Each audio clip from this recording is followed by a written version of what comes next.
I'm really excited to bring you this session. It's going to teach you things that you didn't know and show you how education and corporations are really working so well together. To do that, I'm going to introduce you to Jeanne Contardo, who's the head of COLAB, which is a program run by the Greater Washington Partnership. Jeanne? Hi, Jane. So great to be here today. It's always so great to see you and have you. I wish we were together. But I want you to start by introducing yourself a little bit about talking about your journey, and then we'll dig into COLAB. Sure. I'm Jeanne Contardo. I am the Vice President and Managing Director of the Capital COLAB. I came to this role a couple years ago. I'd had my own consulting business. My background is actually in higher education. I earned my doctorate at the University of Maryland and have always, for the past 2 decades, worked at this space between business and education, engaging in really what I consider to be a translational exercise. So what business needs from the education sector is different sometimes than how education thinks of itself. And so helping to be that translation expert who makes sure that educators and businesses are communicating effectively and getting the joint outcomes they want is really at the core of my career. And is really just, I think right now in this country, one of the most exciting places to be. Well, and you're the person to be running this because you are saying you're an expert is understating it. So thrilled to have you. So let's talk a little bit. The Greater Washington Partnership, first of all, is a partnership of local governments and businesses from basically Baltimore to Richmond, right? I mean, that's the COLAB. That's correct. So the Greater Washington Partnership came about 5 years ago from the region's CEOs of the largest employers in the region who came together and said, we really need to imagine, rather than thinking of this area as separate cities in the case of the District of Columbia or separate states, we really need to recognize that 50% of the people in this region are crossing a jurisdictional boundary every single day, which means that they're moving from Maryland to Virginia to DC, sometimes back again. And so in order to actually capitalize on all of the many wealths of this region, we need to think of it as a mega region where people and transit systems and housing and everything is playing in concert. And actually skills and talent then, which is the Capital COLAB portfolio, becomes a really key part of that because we know that the jobs are across this entire region and that people will move for them, but sometimes they'll just move for the day. And so we need to make sure that we're building a robust ecosystem of talent. And that's really where the Capital COLAB came into play. So let's talk about Capital COLAB. It is definitely your portfolio, as it should be, is education. And it's education from K-12 to 2-year colleges to 4-year colleges, right? Talk a little bit about that. That's absolutely right. So the Capital COLAB came about 3 years ago, really to address what we see as being this sort of fundamental, sometimes confusing situation that employers and educators find themselves in, where employers are saying, I'm not getting what I need from the education system, and educators are saying, well, you're not really telling me with enough specificity, and you're not supporting me the way I need to in order to be able to produce the education talent that you need. So maybe we can do something about that. So COLAB then exists in that space in between it. We are focused on digital tech talent. So the reason for focusing on digital tech was really because when our CEOs came together and started looking at the key element that they felt they were going to need in order to be successful in this region, the digital tech workforce was really the one that was keeping them up at night. So this is both the workforce that is in the form of engineers and computer scientists and cybersecurity experts and data analysts, but also all of those other people that work in what we consider tech adjacent roles, which are communications experts, HR experts, financial experts, people who need to be able to touch all of these digital tech fields, but don't necessarily need to be the experts. So the Capital COLAB was really created then to fix and to streamline this system, to ensure that employers were speaking with one voice about what it is they actually need in digital tech fields, and that educators then were hearing that one voice and able to embed that knowledge into their curriculum. So today we have 18 of the largest employers in the region participating in the Capital COLAB, and we have 20 universities who are actively mapping their curriculum to what these employers have said they need in digital tech fields. We also have, as Jane said, a number of K-12 and community college partners at the table. And so we believe that it really is going to require an ecosystem play in order to think about this. And we often talk at the COLAB about walking and chewing gum at the same time. So we know that there are immediate workforce needs, and we need to be focusing on entry-level talent right now because we need people to get into this workforce. And so our universities are working on cranking out graduates really quickly that have this education that we know is so necessary for the workforce. But our K-12 partners and our community college partners are some of the ones who are thinking about when we back up and start a little earlier, where do we need to be educating students so that they get on a pathway so that when they're ready, they're able to enter digital tech fields. So we really are focused both on preparing people for right now and also beginning to get to some of these students when they're a little younger so that we can get them into those pipelines so that they're ready to go in 3, 4, 5, 6 years. Well, and we could spend hours because between the K-12 partnerships and the community college partnerships, there's so much going on.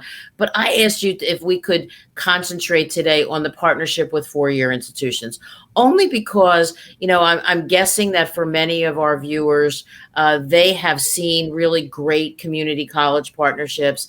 They've seen K-12 programs like Tech, that get kids or the career education programs that exist in so many K-12 systems. They've seen that there. But when you talk about four-year institutions, particularly some of the four-year institutions that you've attracted, they don't see them as connecting as agilely, as enthusiastically with the world of work. So first, let's talk a little bit about who some of your four-year partners are and who some of your are. Great. So thank you for that focus on this conversation. You're right that this program really started as a university partnership, and it's been just an incredible effort. We started with 12 universities, and it had some of the usual suspects that you would expect to see in this region. So we had UVA and Virginia Tech and Georgetown and University of Maryland. And over the years, we've been adding some of the more non-traditional suspects that are incredible assets in this community. So to be very, very clear, we've been very, very fortunate in the robust group of university partners we've been able to bring to this table. Some of the ones that, especially if you're listening to this from around the country or around the world, that you may not have heard of, but I think deserve special shout outs. George Mason was our first adopter. George Mason University, located in Virginia, and has just been an incredible partner at really thinking creatively in terms of how to engage diverse students in this digital tech pipeline, how to make sure that we are building multiple pathways so not every student takes the same path to get into a career. Other universities that I think, again, are newer and maybe you won't have heard of if you're not from this region. Trinity Washington University is based in the District of Columbia and is a recent new member to the COLAB. Marymount University is based in Virginia and is a Hispanic serving institution. We have a number of HBCUs, historically Black colleges and universities, that are engaged in our efforts. And so a key piece of our work that I think is really key is that when we look at traditional hiring patterns, especially from some of the largest employers in the region, they have their recruiting structures in place. And so they know how to go to that handful of universities that they've always recruited from, and they will continue to go to those universities, I would expect. But what they're trying to do is figure out ways how to both grow their pipeline of talent, but also how to diversify it. And so that means they have to think about accessing different post-secondary institutions to create this talent. So that's where the Capital COLAB really comes in, because we're bringing in partners that maybe traditionally some of our largest employers haven't been sourcing talent from. And so this is an opportunity for them to think, oh, University of Maryland Eastern Shore, which is a great partner of ours in HBCU, and they're currently working on their machine learning pathway. And so making sure that students who are going through University of Maryland Eastern Shore, where many of our largest employers may not have been traditionally recruiting from them, but all of those students who are going through that pathway will have the knowledge, skills, and abilities in machine learning and AI that all of our employers have said they needed. So again, if they earn that digital tech credential in machine learning, they can be able to work at any of these organizations across the region where those skills are in demand. So we've just been really, really excited about the scalability factor of this program and our goals for the region. We've said by 2025, we're going to engage 45,000 learners in digital tech pathways, and at least 50% of them will be from underrepresented populations. So this is a pretty significant number. But when you think about having 20 universities at the table, moving students through their aligned pathways, I think this is a very achievable number, and I'm really, really excited to see where we're going to end up. On the employer side of the house, some of the employers, you will have heard of all of them. So I'm going to tick through some of the names in no particular order, but all of these are employers that across the world you will have heard of. So Amazon is one of our key employers, and one of their leading executives is a member of my advisory committee. Booz Allen Hamilton, Capital One, Deloitte, Ernst & Young, General Dynamics, Innova, JP Morgan Chase. I'm really just going down the list, actually. McKinsey, MedStar, Microsoft, Monumental Sports and Entertainment, Northrop Grumman, Stanley Black & Decker, and T. Rowe Price. So that's our list of the most engaged members that we have. And again, you've heard of all of them. These are incredibly diverse companies. We obviously have some large government contractors, but we also have ones that are a little bit different in terms of how you think about the workforce. So Stanley Black & Decker, which has traditionally been in more of a manufacturing and tools space, and they're doing incredible work and have been incredible partners as we think about making sure that we're building this diverse digital tech pipeline. Monumental Sports and Entertainment. I mean, we're talking professional sports teams, but they need, especially when it comes to data analytics, they need experts as well who are able to track and understand all of the team trends and how do you communicate that out. So we've had just some really incredible partners from across the region who are all extremely hungry for this talent, but also extremely hungry to work together so that it's clear that they're not just getting talent for their own organizations, but they're actually working together to improve the entire ecosystem. And I think when we think about challenges, frankly, talent gaps that we have in this region, that we have across this country, are huge. When you think about challenges of this magnitude, you also need to think about solutions that are appropriately bold and audacious. And I think that's where the COLAB is trying to sit at this point in time. So let me ask a little bit about anybody who's in HR and listening knows how hard it is to turn the ship of higher ed. Institutions, particularly institutions that you're talking about that have always been high quality, don't want to make changes. How did you work to get this digital certificate that the employers said they would recognize and really needed that talent? How did it work at the educational institutions, at the universities? You know, the education institutions have been very, very hungry for this. And I think it's because they know that they're able to. Everyone knows that universities and employers build lots of one-to-one relationships. So absolutely, a university might have a relationship with a handful of companies around a handful of issues. What this program, the COLAB, tries to solve is really this concern around how do I actually scale? How do I make sure that I can access a large number of employers at the same time? And so that's really what we're doing. Higher education has been shockingly open to this, because you're right, Jane, I think higher ed can get a bad rap in terms of being slow to move, being slow to pivot. But I also think that the whole world is watching right now. Everyone's awake. Everyone understands the imperative to be able to address these tech talent shortages that we're seeing, and to make sure that we're seeing growth in an equitable way. So that's the other piece, is that as we look across this region, if we don't engage women and people of color in a meaningful and intentional way in the digital tech workforce, we're not going to see the equitable growth that we know we need to have in this footprint, in this geographic region. And if we don't see that, then our businesses aren't going to be able to hire who they need, and we're not going to have a thriving economy. So it does feel to me like there's sort of this perfect storm in a really good way, where employers are really hungry for the talent and universities are recognizing that they need to begin to build their curriculum in ways that are really sending large numbers of people into the workforce. The other program that I'm really excited about that the COLAB just launched with the help from our employers and from funders is a scholarship fund. And so one of the reasons I believe that the universities have been so eager to engage in this work is because we're putting our money where our mouths are from the employer side of the house. So employers have come together and said, we need to signal as a group that we really want women and diverse people to be engaging in digital tech pipelines. And so just last week, we announced a $5 million scholarship fund for students who are engaged in the digital tech credential program. And the idea there is that these are scholarships for women and minorities who want to participate in digital tech fields. And any of our universities who currently have digital tech credential pathways mapped are eligible to access these funds for their students. And so this is, again, about operating at scale. This is about signaling to students across the region that employers want them in these pipelines, want them to participate in these education programs, and then want them to enter their workforce, either at their individual organizations or to just stay in the region, because we know that to have a strong region, we need to have this robust ecosystem.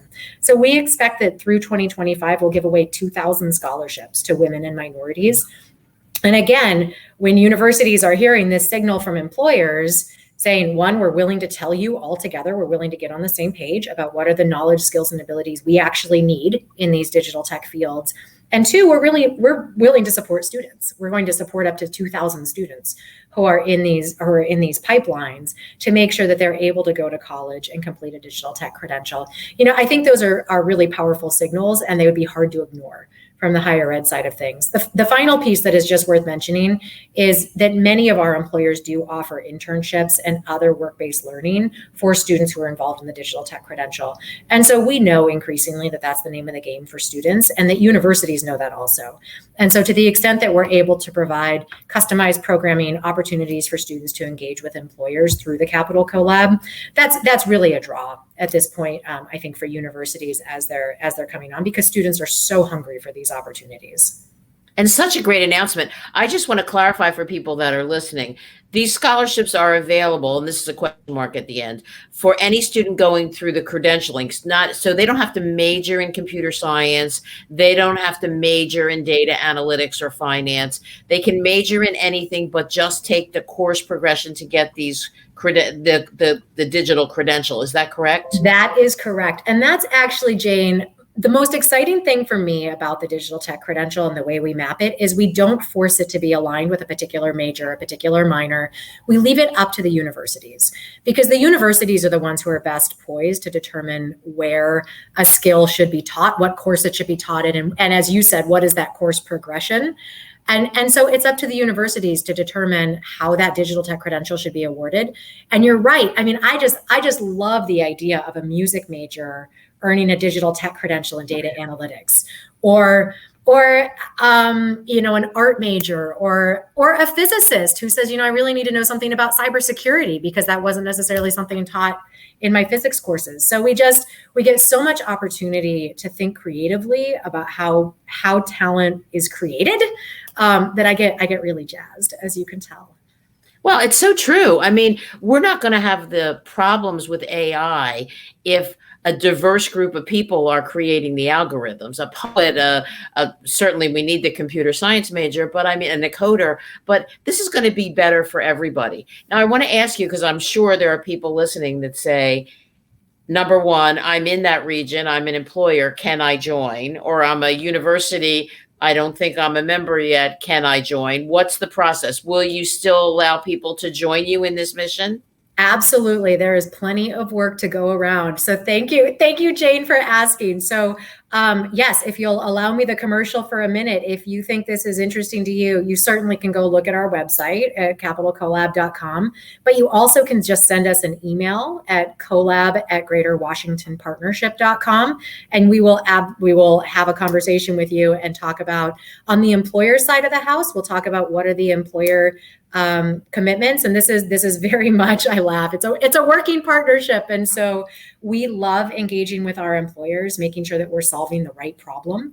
And problems evolve and problems shift. And so we need to make sure that we're in touch with each other and engaging regularly to ensure that we are solving your most immediate problems. So we have a whole regular cadence of engagements and activities for our employers. And on the educator side of the house, we offer all sorts of supports. So as you are mapping knowledge, skills, and abilities into your curriculum, we're with you every step of the way. Again, there's enough work to go around on this one. And so we welcome new partners engaging in this, and also new partners who help us think about this differently, because the world is changing so very quickly. right now as we think about talent development and workforce development. And we don't want to have just the same voices around the table, because you'll end up crafting the same solutions.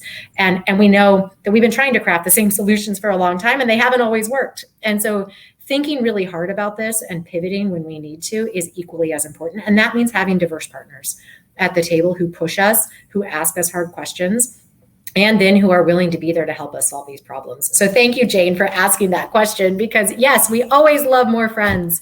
There's plenty of room in this work. Well, you know, my measure of success is going to be, can we replicate this model across the country? Certainly, we are an area that's so blessed with so many great institutions of higher ed, but look at Ohio, look at the Pacific Northwest, look at Philadelphia. I mean, people, New England, I mean, every part of the country could be doing this, again, based upon the specific needs of their regional employers and the agility of their institutions. So I want, the next time I talk to you, Jeannie, I want you to tell me that I caused a nightmare for you, because all these other parts of the country are calling you saying, how do we do this? I love it. I live for nightmares. That would be such a wonderful challenge. This has been so great. I hope everyone watching goes to your website, and I hope you'll agree to come back. Maybe the next time we'll do a little panel for a longer time and get some of the employers and some of the students on. That would be really fun. You're not getting rid of me. Please stay close, Jane. Thank you so much. Thank you, Jane. Thank you for joining us. I know you're going to think this particular session was your favorite of the Acceleration Summit, and you're going to be right. But I hope you enjoy the rest of the summit, and I hope you'll join me in thanking Jeannie for such a great session. Thank you for having me. It was really fun.